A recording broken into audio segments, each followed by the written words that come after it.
When I first saw his injuries, there was no doubt that he needed to be immediately taken by ambulance. His hands from wrist to fingertip had swollen at least double, if not triple the size, and they had turned gray.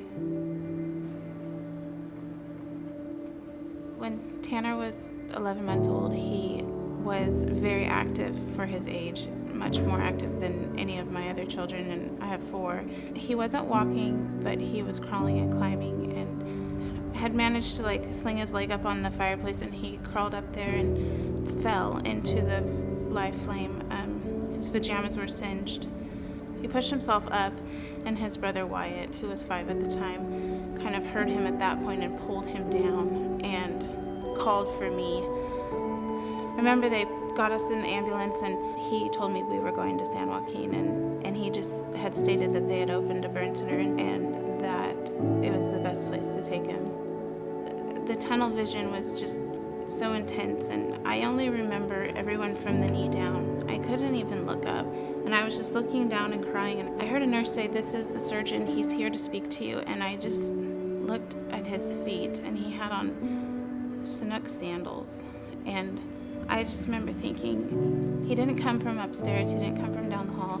He left somewhere at 8 o'clock at night on a Sunday to come and see my son, and now that I know it was Dr. Freeman, I understand why he did that. The expert care makes all the difference. And I was also a little bit frightened because it made me realize that they weren't going to bandage him up and send us home, that we were going to be there, and it was more serious.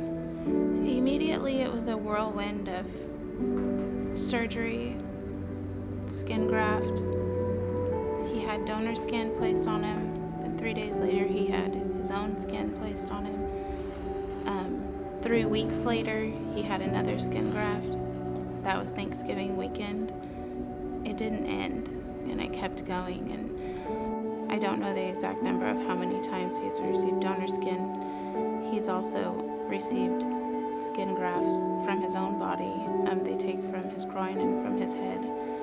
I never really considered ourselves a donor recipient until 2 years into Tanner's injury. I went with my fiance to JJ's legacy dinner.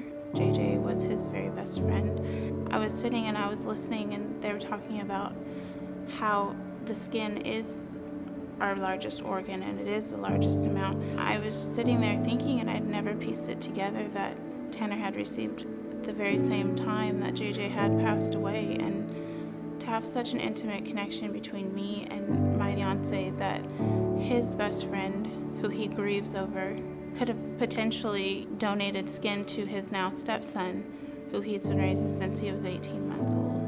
And that was just so amazing. And I'm not a big stars align kind of person, and to me, that was amazing. Tanner is 7 now. He just had his birthday this past November.